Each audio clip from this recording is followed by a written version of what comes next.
Us was having trouble down in the bottom of the boat. Thank you, Justin. And he's asleep. And the sailors come down and say, "Get up, call on your God. Maybe he will take notice of us that we will not perish." And the sailors, and so that's kind of where we left off, so let's just start reading there. Then the sailors said to one another, "Come, let us cast lots to find out who is responsible for this calamity." You know, there is some casting of lots in the Bible. They did that. There was this kind of belief that might God might work through that. I think, isn't that the way they replaced Judas? Something like that. But when Christ was being crucified and his cloak. Yeah, they rolled dice, I guess. Yeah, to see you do that. But to try and find out what does God want, there is this kind of, belief that somehow God might direct that process. They cast lots, and look, and behold, it fell on Jonah. So they asked him, "Tell us who's responsible for making all this trouble for us. What kind of work do you do? Where do you come from? What is your country? From what people are you?" Okay, so Jonah's still, waking up from his deep sleep. He's getting all these questions. And let's look at his answer. Let's look at his answer. Verse 9, yep. "I am a Hebrew, and I worship the Lord, the God of heaven, who made the sea and the dry land." Now, which questions did he answer? He said who he is. He doesn't say what he does. Aha! He doesn't say his job, his occupation. What is his job? Proclaim the word of the Lord. Be a prophet. But he says who his God is. And He- they didn't ask him that. Yes, he does say who his God is. Yeah, I mean, it comes with the being a Hebrew. What kind of person are you? What is your country? From what people are you? It seems to be where he goes. But then he adds, who his God is. Yeah, I'm sorry, Andrew. Without deliberate evasion, that is, he may as well have answered, "I was born in a middle-class family." Right.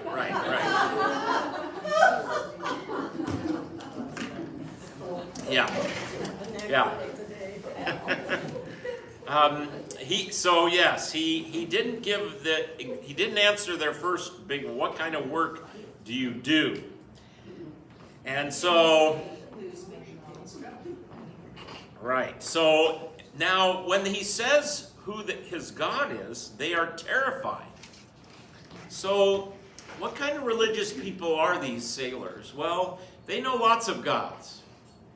And they evidently have heard about the God of Israel, who led people out of slavery and conquered Egypt. And, then the people conquered the land and, set up, So there's this God, Yahweh. And remember, I worship the Lord. That is the word Yahweh. That's God's holy name. So the God of heaven who made the sea and the dry land. So what's underneath this? Let's see what Nehemiah says. "You are the Lord, you alone. You have made heaven and the heavens with their hosts, the earth and all that is on it, the seas and all that is in them, and you preserve all of them. And the host of heaven worships you." God is in control, ultimately, of the wind and the waves. I can't help but think about a story in the Gospels, right? "Peace, be still." Sharon, yeah?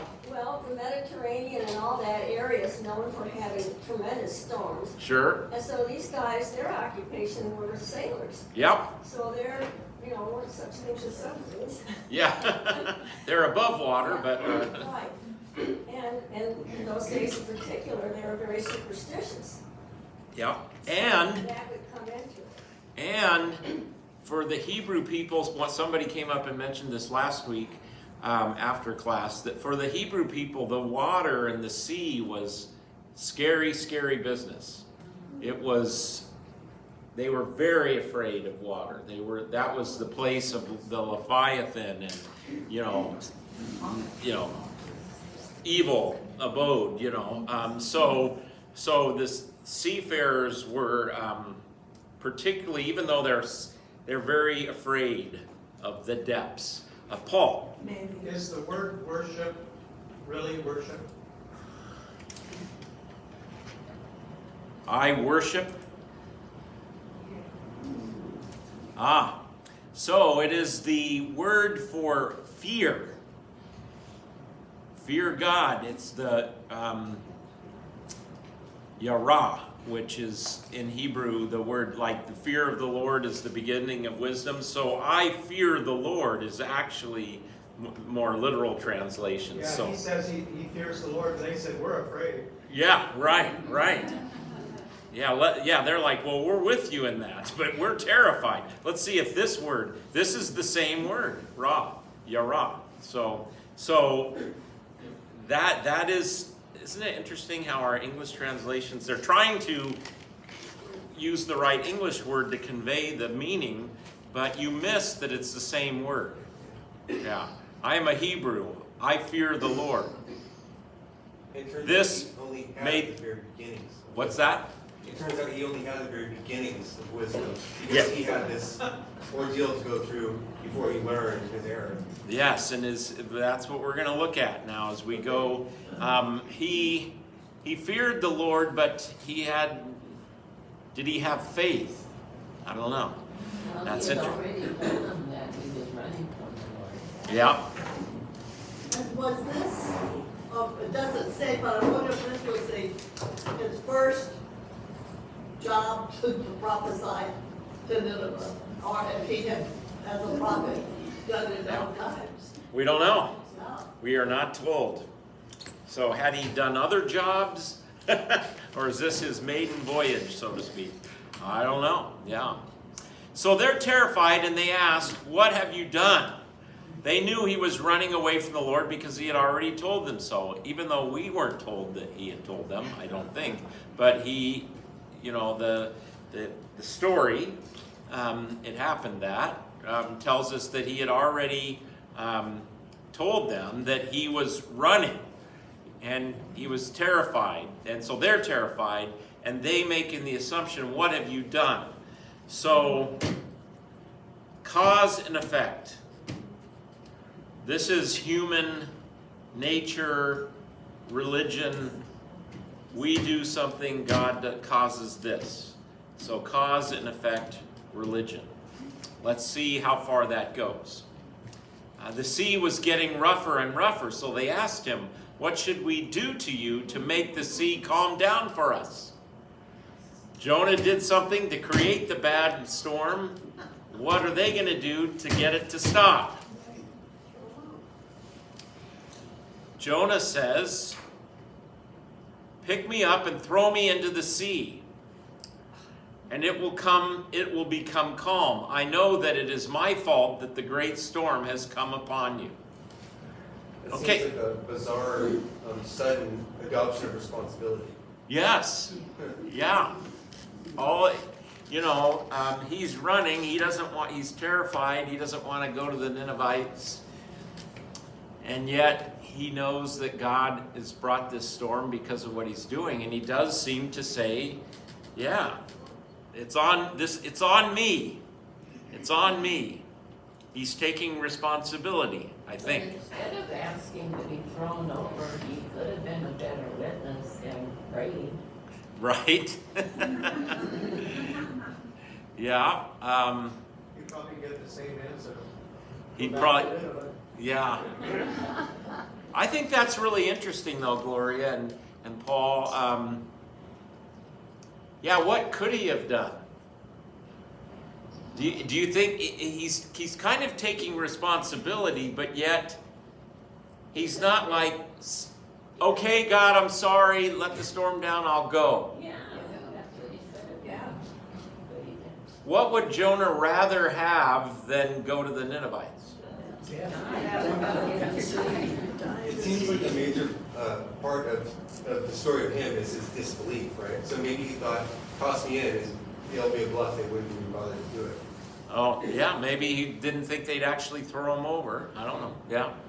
Well, and maybe he figured, since the Ninevites were so well known for how awful they were, then he figured if God saved them, they'd just turn around and come after the Israelites. You know, I don't know. Yeah, he may have been thinking the Lord, well, we'll see. Well, he's going to tell us why he didn't want to go, ultimately. But he would rather die. Yeah, he really wasn't. He would rather die. He doesn't want these poor sailors to die. We'll give him that. But he would rather die than do what God told him to do. I think that's quite something. Sharon, and then right over. Picking up on what Gloria said, I can just imagine he knew the horrors of what the Ninevites did to their people. I mean, I would rather, if it were me, which way do you want to go? Do you want to drown, or do you want to have them ripped into pieces? Right. And Yeah. I think that is the glaring. Yeah, he might have been. Yeah. Yeah, a nice picture. Yeah.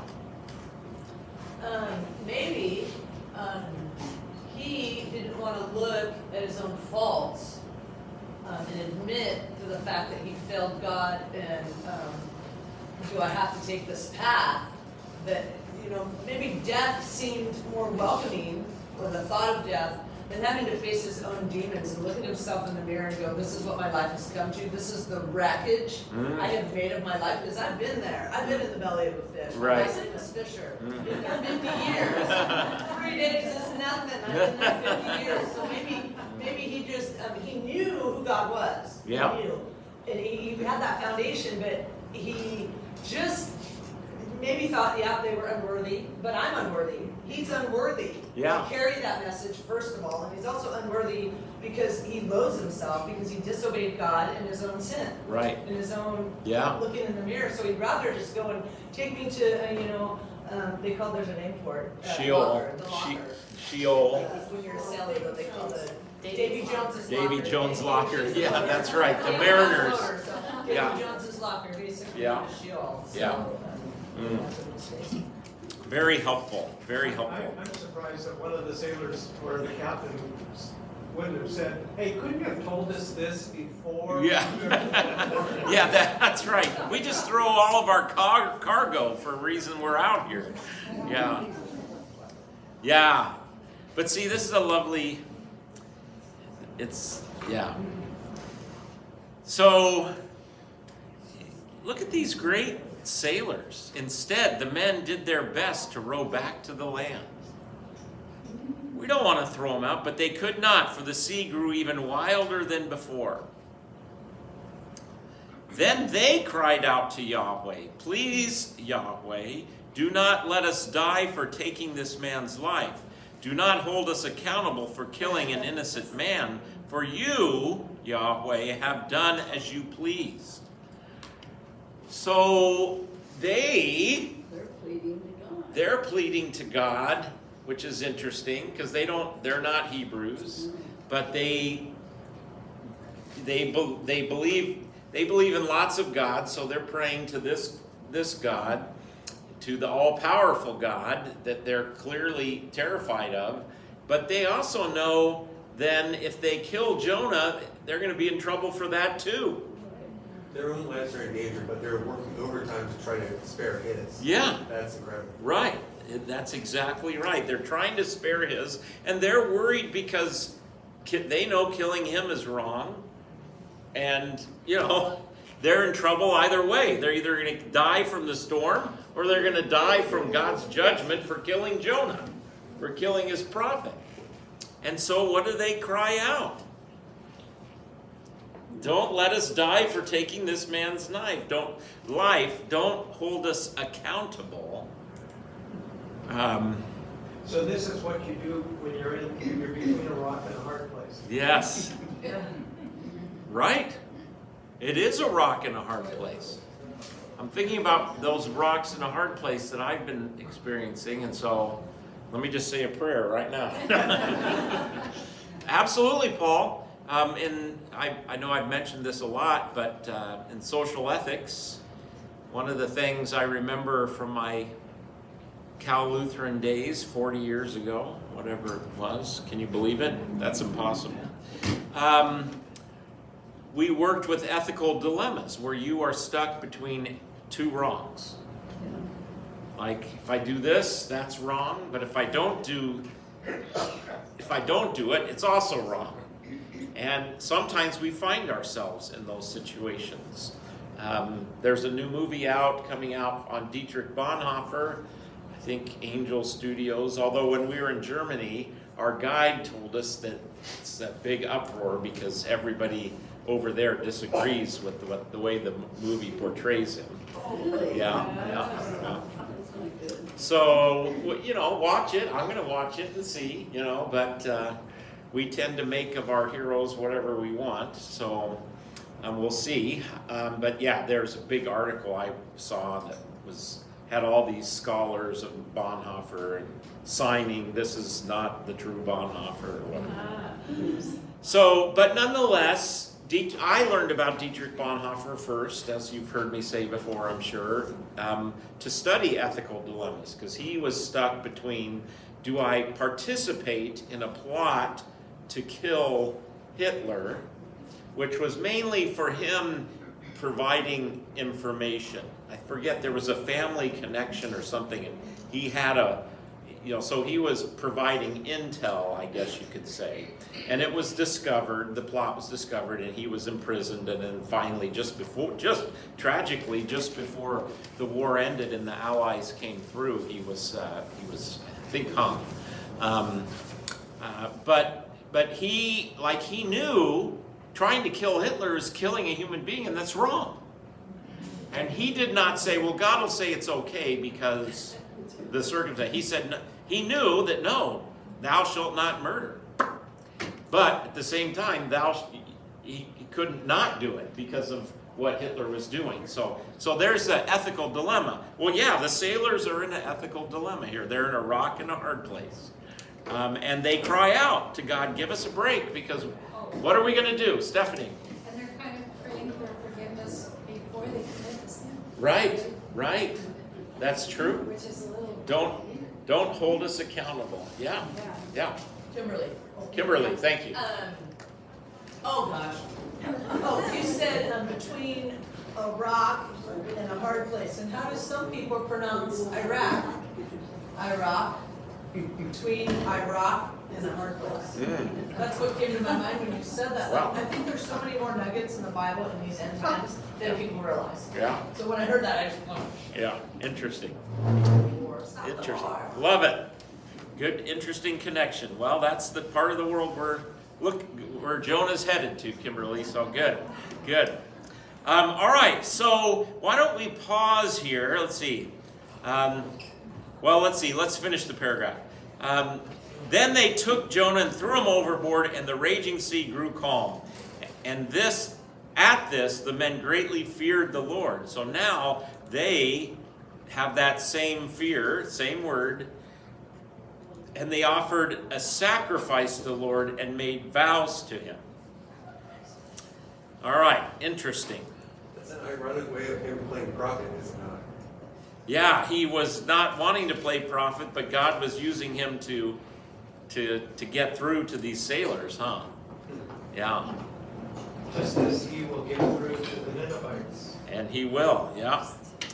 Let's see here. Let's go over to Luther. Let's see what Luther has to say. A lot of good stuff here on these last chapters or so. Let's see. No, it went too far back. What verse were we in there?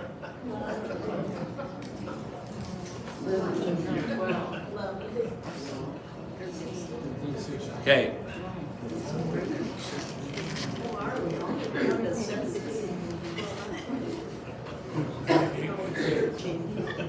Huh. I have a bunch of stuff underlined. Here we go. Okay, so let's see.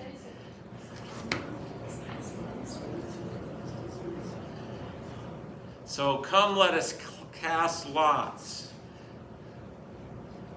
So on the other, when you are in urgent distress, when you have been captured, and when it is impossible for you either to work or to earn daily bread, under such circumstances it is not tempting God if you hope for food from heaven.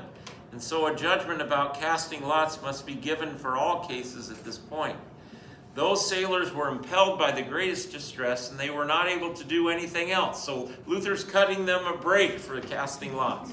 Although Jonah was well aware that he was guilty of a great evil, still he cast lots with them in the hope that somehow he would escape. Our incompetent commentators, Luther, who suppose that they become holy only by works, know nothing about faith, nothing about spiritual temptations. Otherwise, they would make more sensible judgments.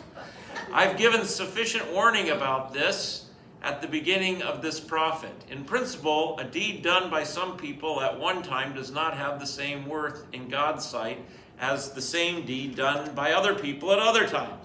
Now, he's going to wrestle with the casting of lots here. And he's given them a break. So let's see. Here we go. My sins aren't as bad as your sins. It's like telling God, I wish you would do this, but I understand you'll do what you'll do. Right, yeah. And when we're in the foxhole, so to speak, we're going to cry out. We're going to go for whatever we need to do. Another thing, although Jonah alone was the cause of the storm, nevertheless all these men who were with him were in equal danger of life and were suffering the same punishment as Jonah. This is an instance of what we have often said, that one ungodly person often causes an entire state and whole nation to perish and to be in great misery. The scriptures are full of examples of this. In this way, on account of Achan, who had stolen an accursed thing, the Lord afflicted the people of Israel in a terrible way, as we see in Joshua 7. On the other hand, the single man Moses often accounted for the safety of the entire nation of Israel. That's interesting. It reminds me of boot camp, where he's responsible for keeping the bunch straight. Right, there you go. And if you blow it, your whole company suffers.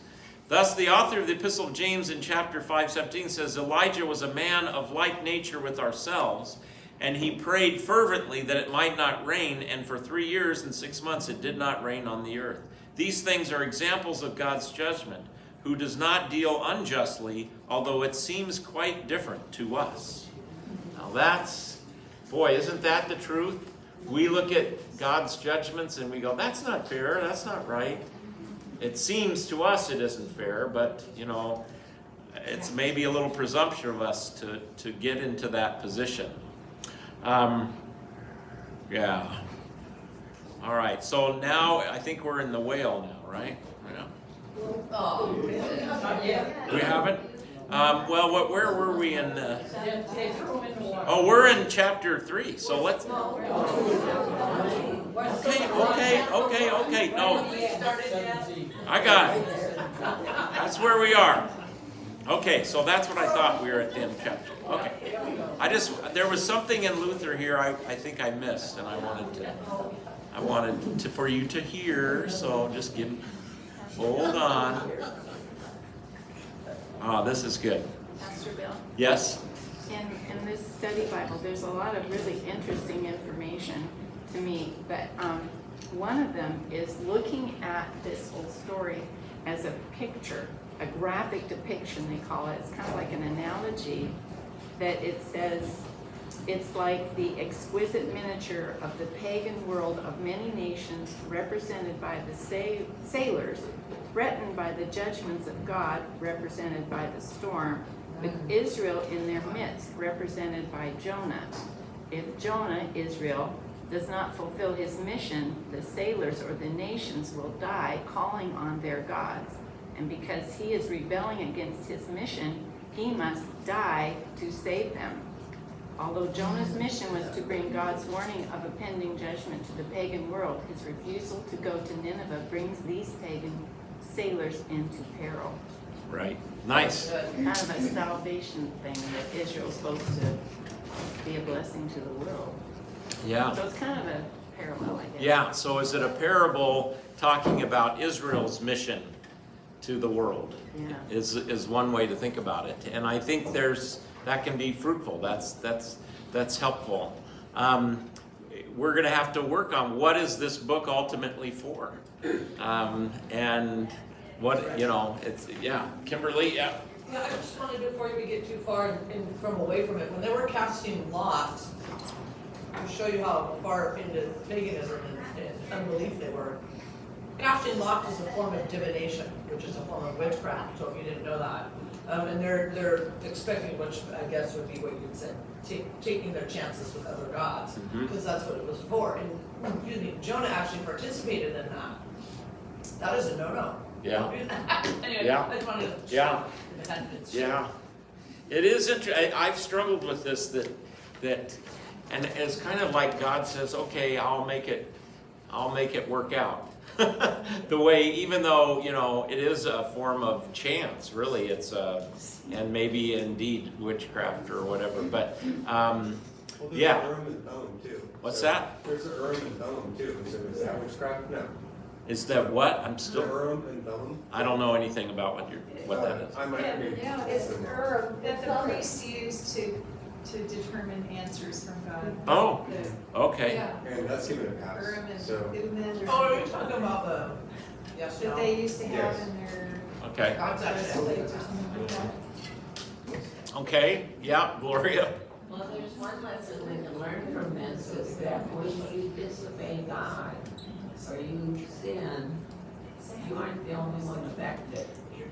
Right. And many others are affected. That's true. We affect other people with what we do. Boy, howdy. Yeah. Yeah, when we're in our small group, we were saying about Abraham and Lot, and how Abraham went down to Egypt and caused all kinds of trouble because, he lied that Sarah was his sister and so on and so forth.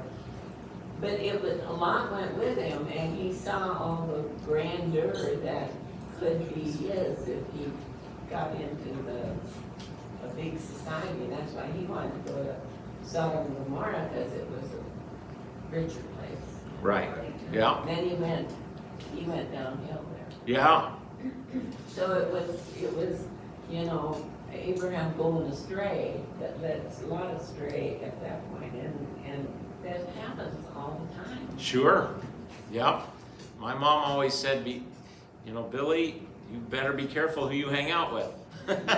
When I was in high school. Audrey, you were trying to get a word in. It's interesting too that the sailors referred to him when they're praying to God or calling on him, that they refer to Jonah as an innocent man. That's what they're thinking, right? Yeah. And this And is. then are they accusing God then of causing the storm, which he did, but. Yeah. Yeah. Andrew. Yeah. Do you recall that Nineveh, the Syrians are the enemy? And so when God tells him, I will destroy them unless you tell them to change their ways, part of his hesitation could be his response kind of like, oh, darn, would you? Yeah. So how about if I just don't go and then. Yeah.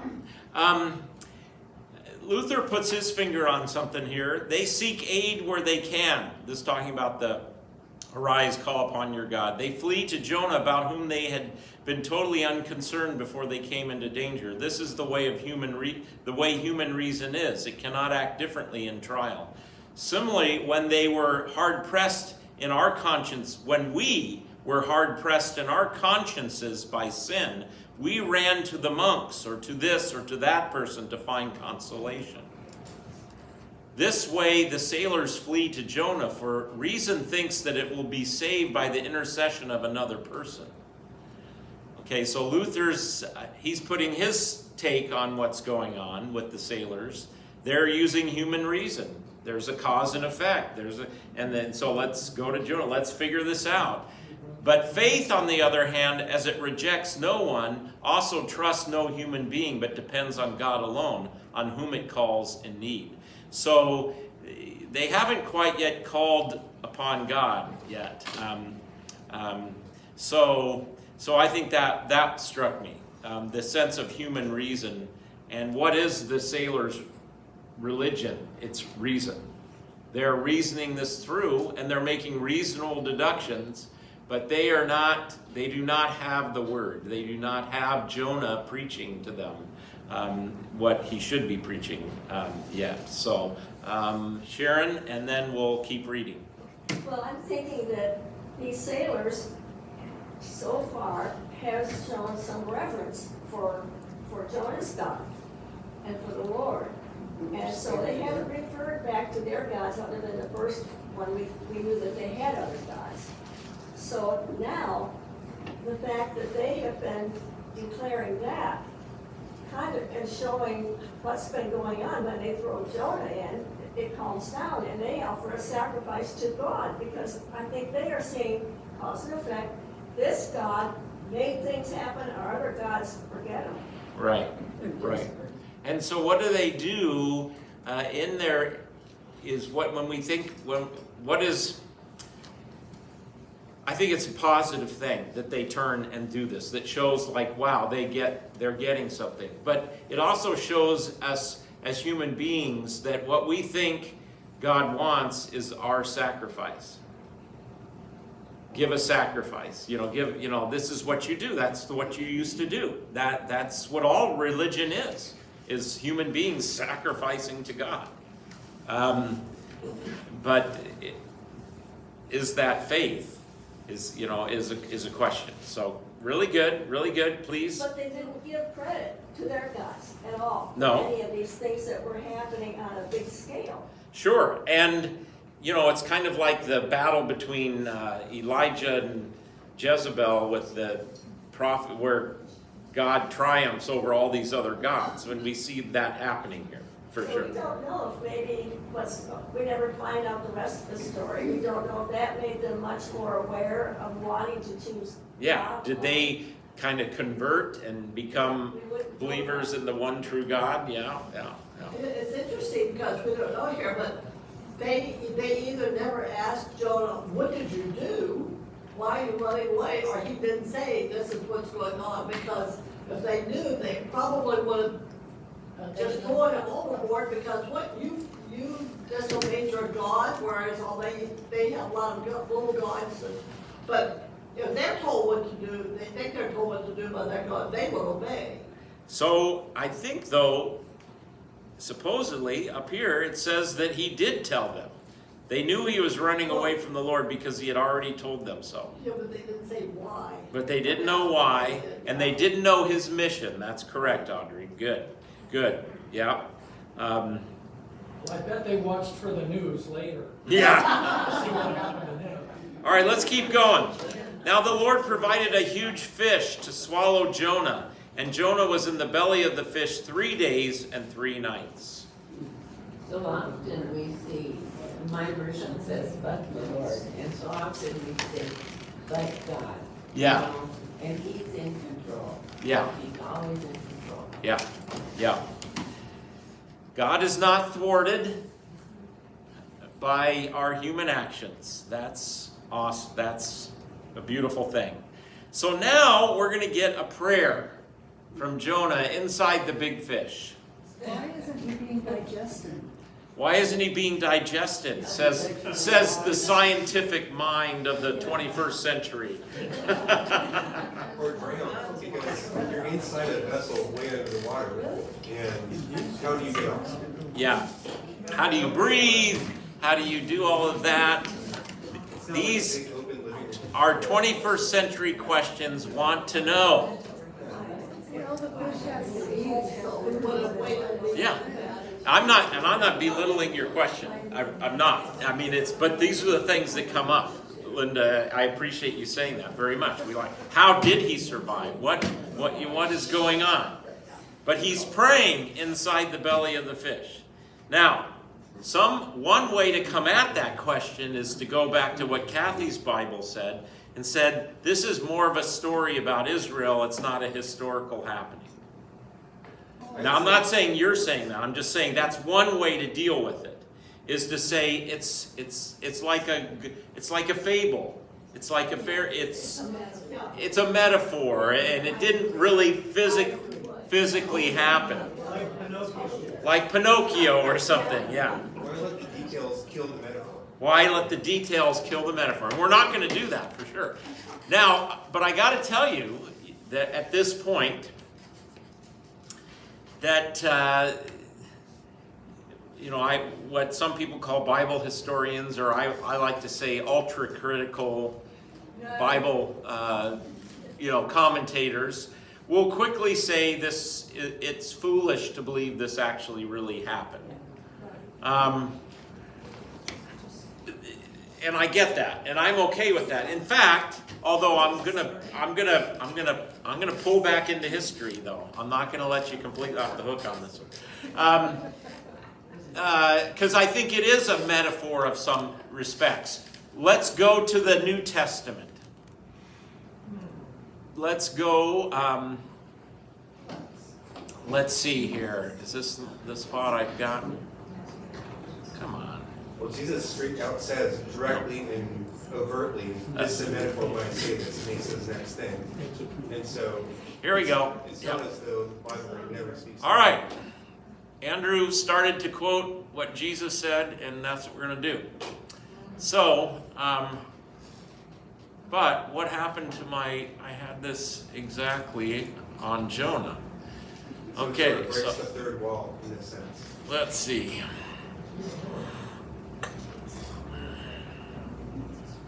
Where are you, Jonah? Oh, book. Here we go. I got. Let me get there. Where's Jonah?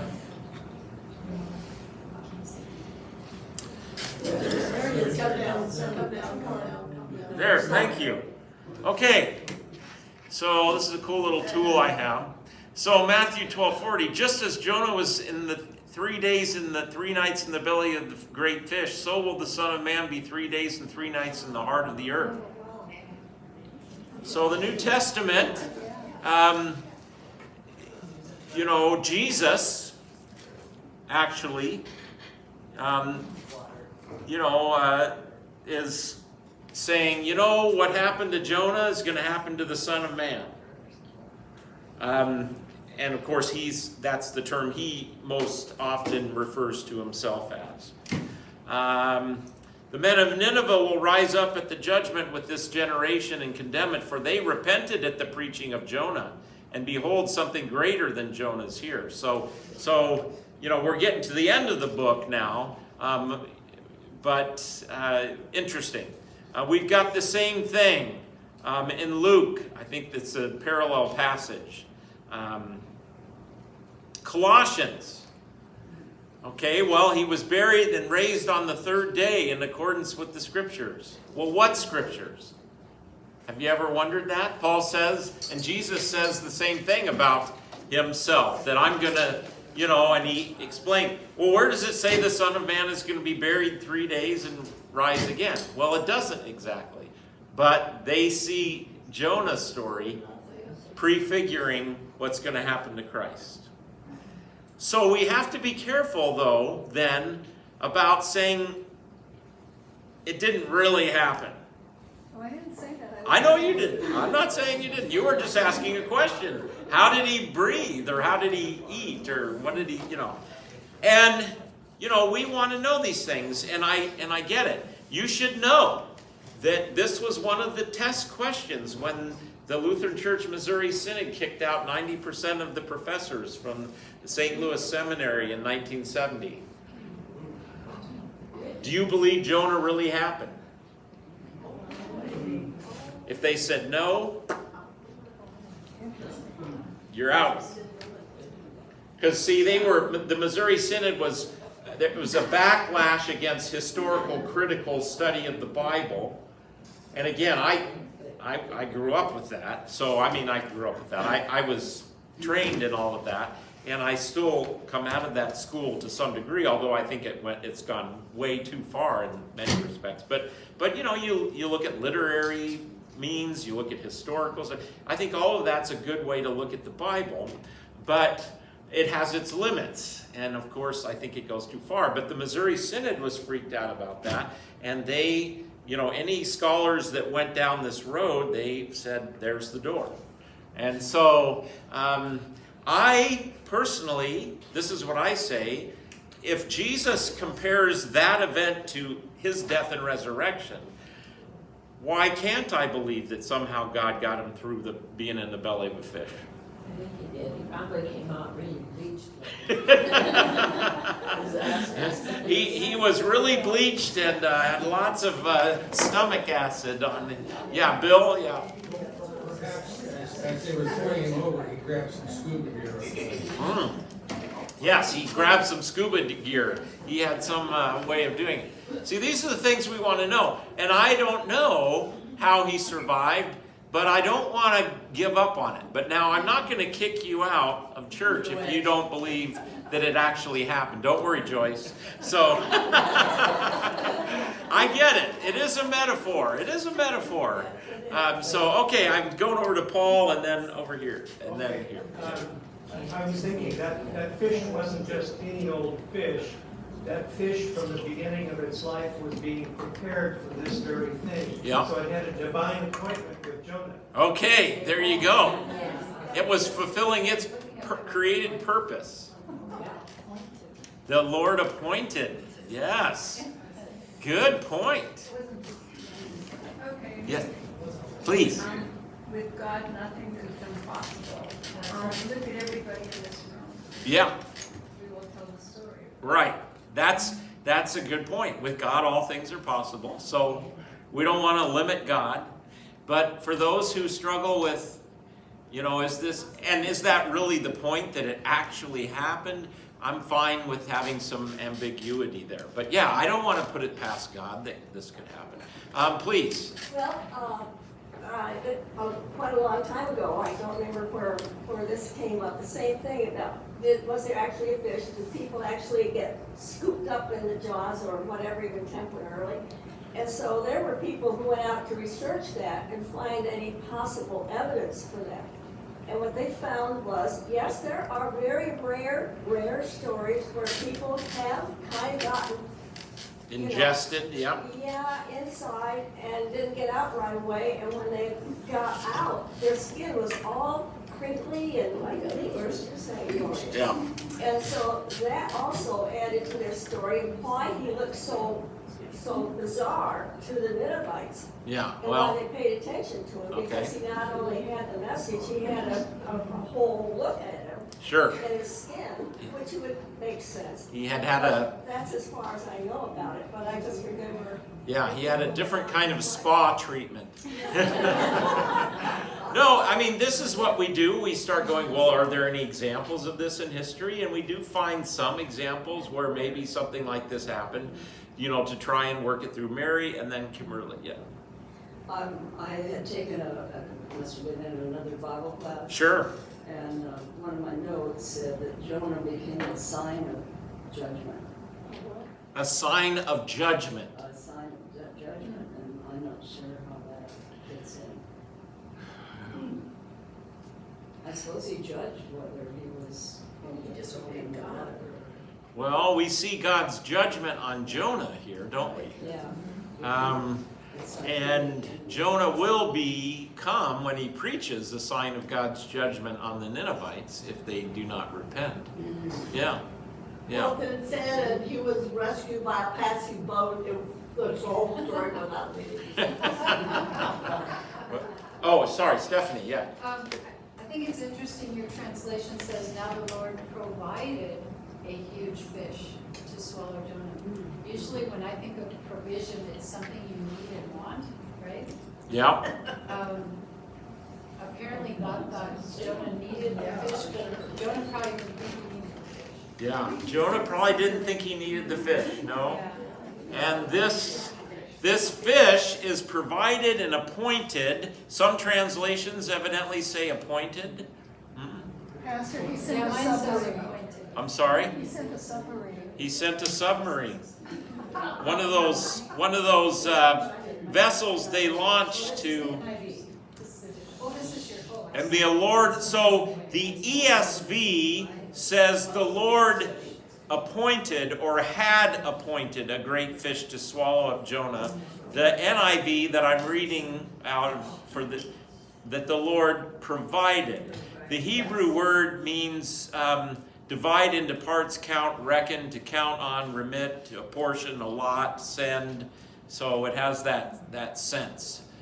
So like divide into parts. In other words, God, that's like, you're for this purpose type of thing. So now the Lord provided a huge fish to swallow Jonah, and Jonah was in the belly of the fish 3 days and 3 nights. So yeah, please over here, Kim. Thank you. I was just reading as you were talking, because I hate doing that, but I don't have my Bible. I was trying to get some other facts about Jonah. And the one I'm going to just comment on, other than the Sheol, 3 days and 3 nights, he's calling on God, but the sharks and fish have been known. This is what I just found out. I thought this was interesting. Well, and also a whale, if they're not digesting something at the moment, whatever's alive in their belly will stay alive. That's the whale, that's how those things are. But it also said it's a great aquatic animal. Maybe it was a submarine, as I was just telling you. Back then. Who knows? But I think he was coated with something as he's in this air pocket. What I was going to say was fish and sharks have been known to have entire human bodies undigested when they catch the animal and they cut it open. There's like a whole seal in there, or a whole human body, or a whole whatever they ate, undigested, fully. So therefore we can believe it. Yeah, Bill.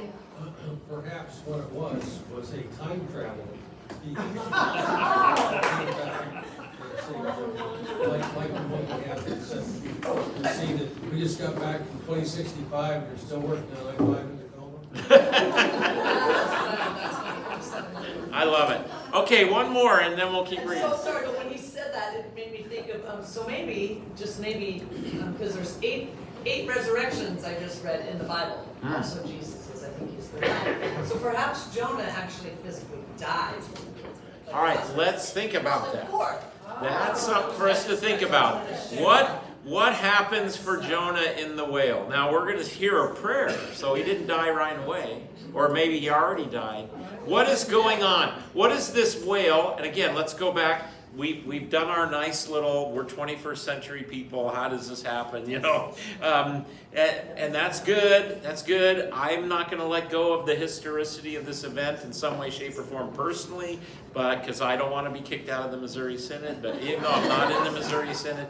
But I also think Jesus says, hey, what happened to Jonah is going to happen to me. So that gives it more weight to me, what Jesus has to say about it. Personally, that's a big one for me. But nonetheless, so it's good that we did this. But now Jonah's going to be in the whale, and now we're going to ask ourselves, what is this for? What is happening for Jonah? I can tell you ahead of time that the way the church has traditionally, especially before Luther, viewed this as, well, God's putting Jonah through the trial that he needs to in order to get him to do what he needs to do. And I don't know. Let's wonder about that. Okay, let's read. So now he says, in my distress I called to the Lord. Now that's Psalm 118, Psalm 18, Psalm 120. I called to the Lord, and he answered me. From deep in the realm of the dead, I called for help. Okay, so Kimberly, this is good. So Psalm 118. Now the realm of the dead is Sheol. So Hebrews, when you go far enough back in the Old Testament, there was a sense that Sheol was just the place that dead people go. It's not heaven. It's not necessarily hell. some people say that the concept of life after death comes out much later, but Jesus, I think, thwarts that when they ask him. Remember the Sadducees and the Pharisees, they believed different about the resurrection of the dead. The Sadducees didn't believe in a resurrection. And so they're trying to test Jesus. Remember this story? And like the guy, a woman is married to a man and he dies. And so as Levitical law says, his brother took her as his wife, so she'll be taken care of. And then that guy dies, and then his brother also took. And then by the time she dies, she's had like 4 husbands. And so the Sadducees say, whose husband in the afterlife will this be? And Jesus says, you foolish people, you're not married in heaven and all this stuff. So he answers their question, but they would come at him at it in a number of times. And one place I love what he says is God, I thought God was the God of Abraham, and Isaac and Jacob. Is he the God of the dead or the living? So in essence, he's saying that those guys are alive. Whoa, okay, so there is something to this view that there's something after this life. But yes, the Hebrew term Sheol. So in my distress I called the Lord. He answered me from deep in the realm of the dead, from Sheol. So this is where Jonah is. So he kind of died, and on the 3rd day he rose again. That's what Kimberly's saying. There's these kind of pre-resurrection stories. It doesn't actually. I don't think it says that he actually died, but he's crying out from the place of the dead. Well, great. Yeah. Well, so yeah. Okay. From deep in the realm of the dead, I called for help, and you listened to my cry. You hurled me into the depths. See Psalm 8. You have put me in the depths of the pit, in the regions dark and deep. That sounds like Sheol to me. Into the very heart of the seas. And the currents swirled about me, and your waves and breakers swept over me. It's an amazing description of him, I said, I have been banished from your sight. So, where, is God's sight still upon the place of the dead? That's what Jonah thought. Yet I will look again toward your holy temple. So look at that. There's a sense of, I've been thrown down into the depths, but yet I will look again toward the temple. Do you remember Job? There's a passage in Job where it says, my skin has thus been destroyed, but yet in my flesh I shall see God. That's another ancient resurrection, foretelling, I guess you could say, of life after death, etc. So even though he's down there, he's going to look again. The engulfing waters threatened me. The deep surrounded me. Seaweed was wrapped around my head. That sounds pretty real.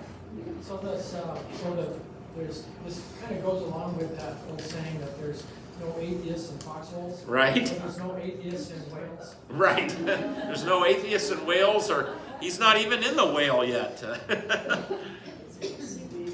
Note it says fish, not whales. So Yes, it's not very precise. So it is if not. we're really analytical about this, we really don't know what this is. Yeah, we don't know what this is. Is this the one-time appointed creature, like Paul said, that had the ability to do this? We don't know.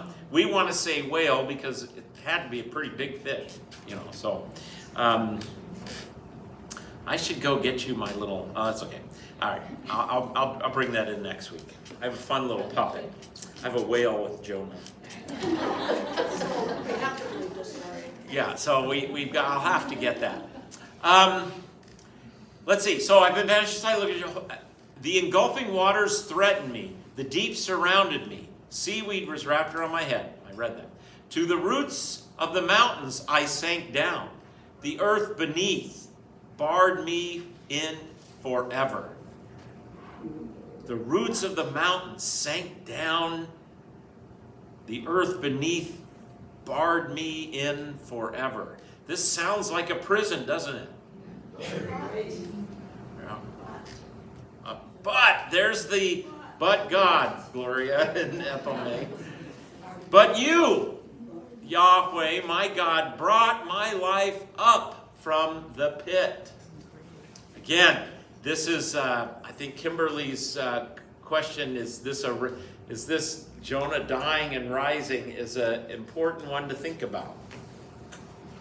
And I had not really thought about that in that regard, but I'm liking it. But you, O Lord, you brought my life up from the pit. And this is, again, in Hebrew, the pit is often another way of saying Sheol. Will it go down to the bars of Sheol? Shall we descend together into the dust? So these are some passages that refer to the pit and Sheol being the same thing. When my life was ebbing away, I remembered you, Lord, and my prayer rose to you, to your holy temple. It's interesting that the temple comes in here, doesn't it? Now this is Jonah's in the northern kingdom. Is there, I wonder what your Bible helps have to say. Is there a temple yet? What year was Jonah supposed? I think he's up in the northern kingdom, and I'm not sure there's a southern kingdom. Solomon hasn't built the temple itself. But the temple, of course, is not necessarily the temple in Jerusalem. It's got the tabernacle, God's dwelling place.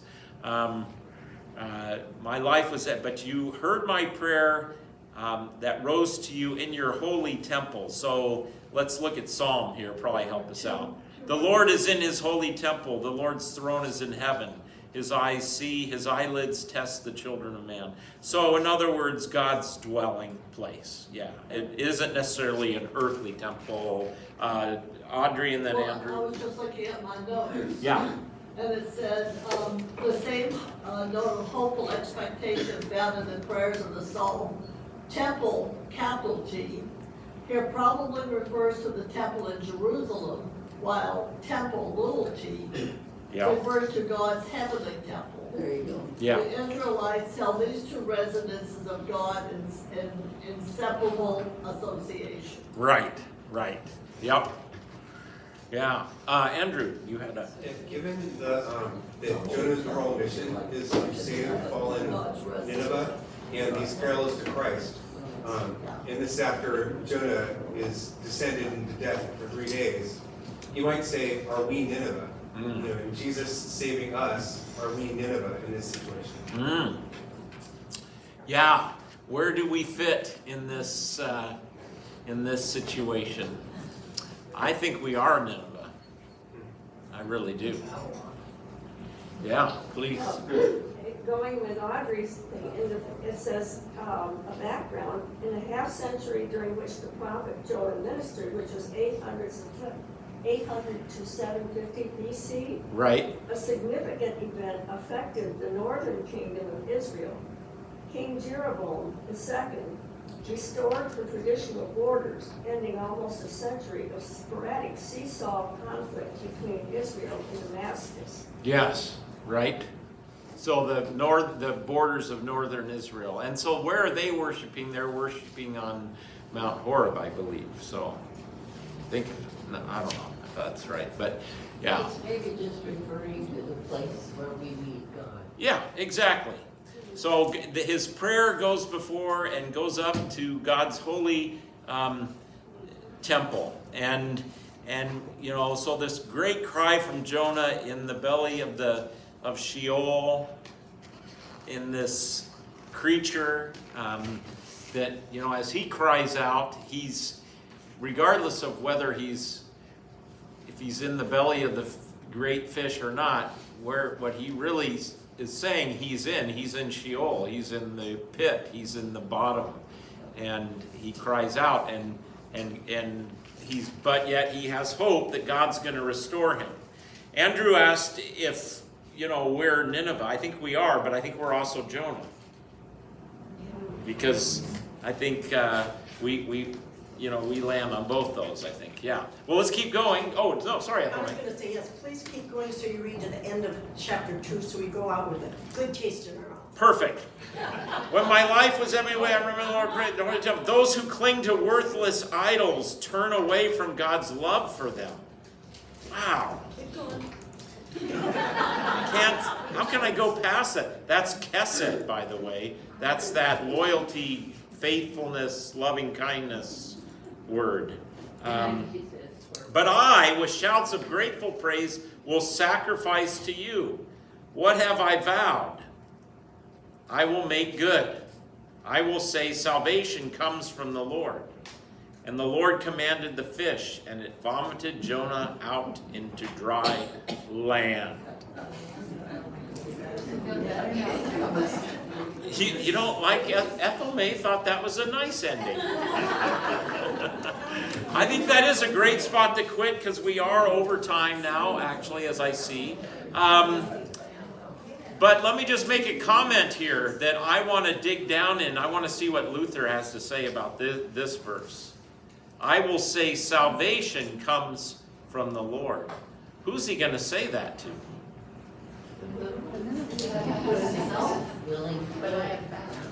Actually, yeah, what has he vowed?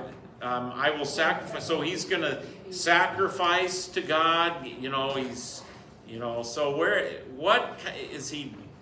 Has he died and was he been raised? Did he just learn something here? This is what we're going to have to wrestle with as we go forward next week. What happened to Jonah in the whale?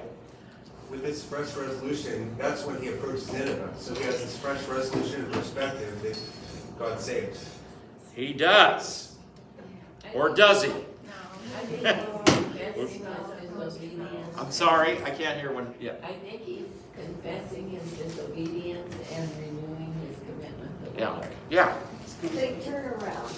It's quite a turnaround. It's quite a dying and rising.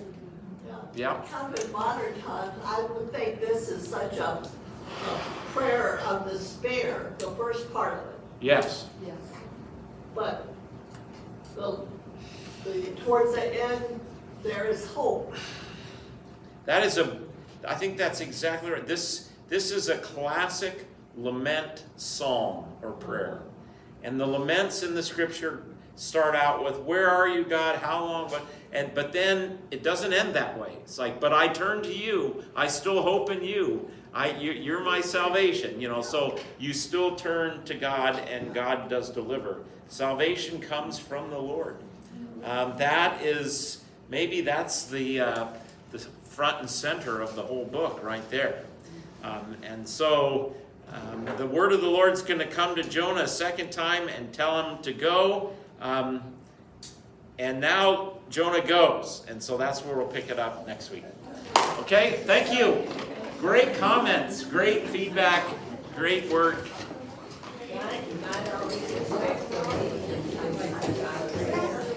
He's a God of all kinds of other chances, huh?